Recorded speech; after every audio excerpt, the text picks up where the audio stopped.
1956, a kitchen in a Chicago suburb, 6 o'clock on a Tuesday evening. The overhead light cast a warm yellow glow across the formica table as a mother set down a steaming Pyrex dish of roast beef and buttered potatoes. The clinking of heavy silverware against standard 9-inch porcelain plates was the only sound in the room.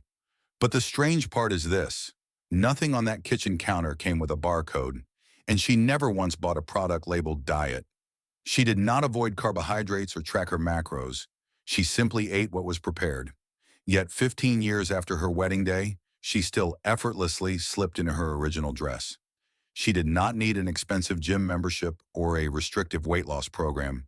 She was guided by a set of quiet, physical boundaries that governed almost every household of the era. These are 15 unspoken diet rules every 1950s woman followed that still work today. Now, before we dive in, tap that subscribe button. You will not want to miss what is coming next.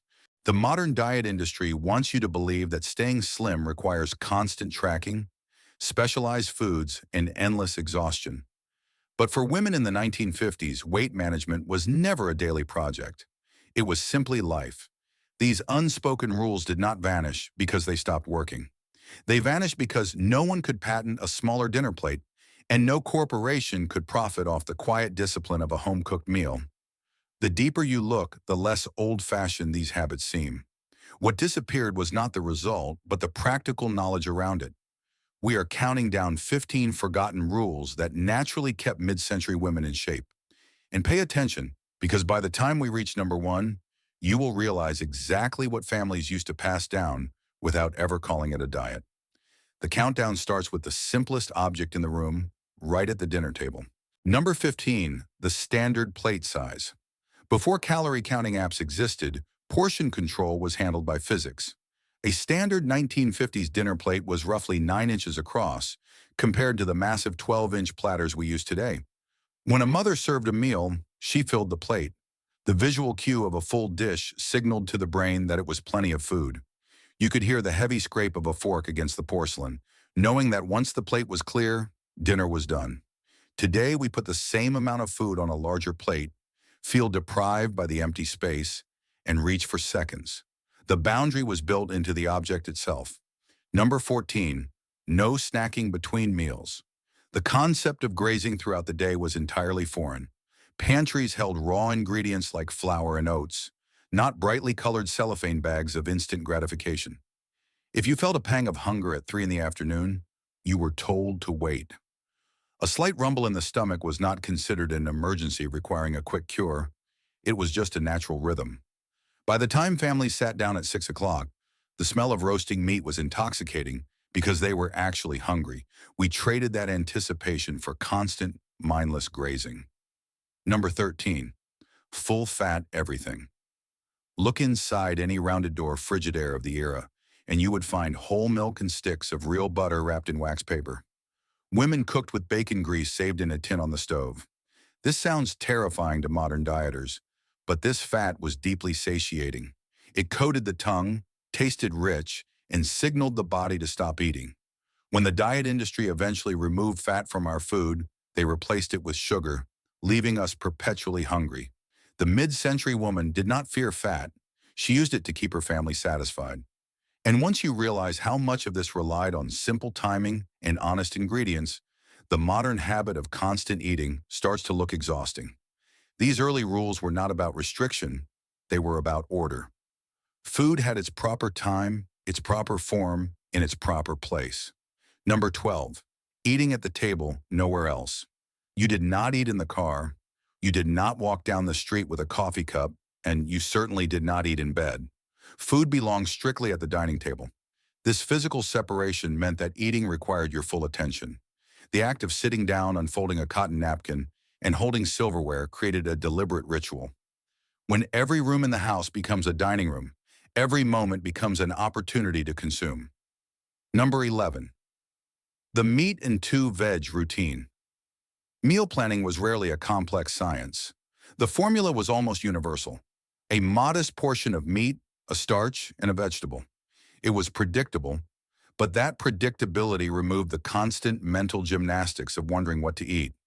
There was a quiet comfort in the steaming simplicity of a pork chop next to a mound of mashed potatoes. It nourished the body without turning dinner into an endless pursuit of exotic entertainment. But the next group of rules moved away from the food itself, shifting into the daily, unseen physical routines that kept a household and a figure in perfect order. Number 10, dessert as a weekend treat. Sweets were a privilege, not a daily rite. A mother might spend Saturday afternoon rolling out pie crust, the kitchen smelling intensely of butter, cinnamon, and baked apples. Dessert was an event, usually reserved for Sunday dinner. Today, sugar is hidden in everything from morning coffee to salad dressing, and treats are bought at drive-thrus on a Tuesday whim. By keeping dessert as an occasional, homemade reward, the mid-century woman kept her family's sugar intake naturally low without ever having to read a nutrition label. Number 9, physical housework as daily exercise. There was no need for a gym membership when simply maintaining a home was a full-body workout. Before lightweight plastics and automated appliances took over, household chores demanded real physical exertion. Imagine the heavy damp weight of wet cotton bed sheets being hauled in a wicker basket to the backyard clothesline. Think of the repetitive, burning motion in the shoulders from pushing a heavy metal Hoover vacuum across thick wool rugs or polishing wooden furniture by hand. Women stayed slim because their environment required them to move continuously. Number 8, a glass of water before the meal. This was an old, quiet trick that cost absolutely nothing and required no special products. Often, what feels like an urgent pang of hunger is simply the body asking for hydration. Drinking a full glass of cold tap water before sitting down to eat created a slight physical fullness, preventing the urge to devour the meal too quickly. It was a subtle habit, quietly passed down from mother to daughter, meant to pace the appetite and calm the stomach. By this point, the pattern is no longer just about food or physical movement. It is about how a woman carried herself through the world, with a quiet, uncomplaining endurance that modern convenience has largely erased. Number 7, walking to the corner store. While the suburbs were expanding and car culture was booming, many women still walked to the local grocer, butcher, or pharmacy a few times a week. Carrying heavy paper bags filled with canned goods, glass milk bottles, and fresh produce back to the house was a natural, functional form of resistance training. It was never called getting your steps in. It was simply running errands. The modern luxury of driving everywhere and having groceries delivered to our doorsteps has stripped away this built-in daily exertion. Number 6, leaving a polite bite on the plate. This was a matter of etiquette just as much as digestion. Finishing every single crumb and wiping the plate entirely clean was sometimes considered impolite, a subtle sign of gluttony. Women were taught to stop eating just before feeling completely full, consciously putting their heavy silver fork down and leaving a small, symbolic bite behind. This required an immense amount of self-awareness. It was a physical manifestation of restraint, disguised as good manners. But the next few rules were different. They were not just about solving the problems of hunger or exercise. They were about the internal clock of the household and the strict, silent boundaries that protected a woman's figure. Today, it is a multi-million-dollar industry known as intermittent fasting, complete with tracking apps and rigid schedules. In 1956, it was simply called closing the kitchen. By 7 o'clock in the evening, the dishes were washed, dried with a cotton towel, and put away. The mother wiped down the Formica countertops, turned off the overhead light, and that was it. The kitchen was closed. You could only hear the quiet hum of the Frigidaire in the dark. No one crept back in at midnight to stare blankly into the refrigerator for a snack. When the lights went out, the day of eating was officially over. If a child asked for food at bedtime, they were gently told they would survive until morning. The body naturally fasted for 12 hours. It was not a health trend. It was an unquestioned household boundary. Number 4, chewing slowly, the dinner table conversation. The modern habit of eating while staring at a glowing screen has destroyed our natural pacing. We swallow food without tasting it, racing to finish before the video ends. But at a mid-century dinner table, conversation dictated the speed of the meal. The television was a heavy piece of mahogany furniture in the living room, completely separate from the dining area. You took a bite, you placed your heavy silver fork down, and you listened to your husband or your children. Chewing slowly was not a mindfulness exercise taught by a guru. It was basic table manners. That simple pause between bites gave the brain exactly enough time to register that the stomach was full, preventing the mindless overeating that defines modern dinners. Number 3, cooking from scratch. If you wanted a cake, you baked it. If you wanted soup, you boiled the bones. Because almost every meal was prepared from raw ingredients, the mid-century woman knew exactly what went into her family's bodies. You could smell the sharp scent of onions softening in real butter and feel the rough texture of flour on your hands. Food was honest. Today, we consume engineered flavors designed in laboratories to bypass our natural fullness cues, making us crave more. The 1950s woman did not have to fight these chemical addictions because her ingredients came from a farm, not a factory. It took time, but that time acted as a natural filter against artificial junk. The closer we get to number 1, the less this is about solving hunger and the more it is about identity. These were not just habits. They were quiet standards, repeated until they became character. And the final 2 rules reveal exactly how a woman physically and mentally held herself together. Number 2, the girdle as a physical boundary. Before we reach the most profound difference of all, we have to talk about the physical armor women wore every single day. The 1950s foundation garment, the girdle, is often remembered today merely as an instrument of vanity, a restrictive, heavily structured piece of nylon, stiff elastic, and cold metal hooks meant to create an hourglass silhouette. But it served a secondary, entirely unspoken purpose. It was a structural boundary against overeating. When a woman fastened those hooks in the dim light of her morning bedroom, her posture immediately changed.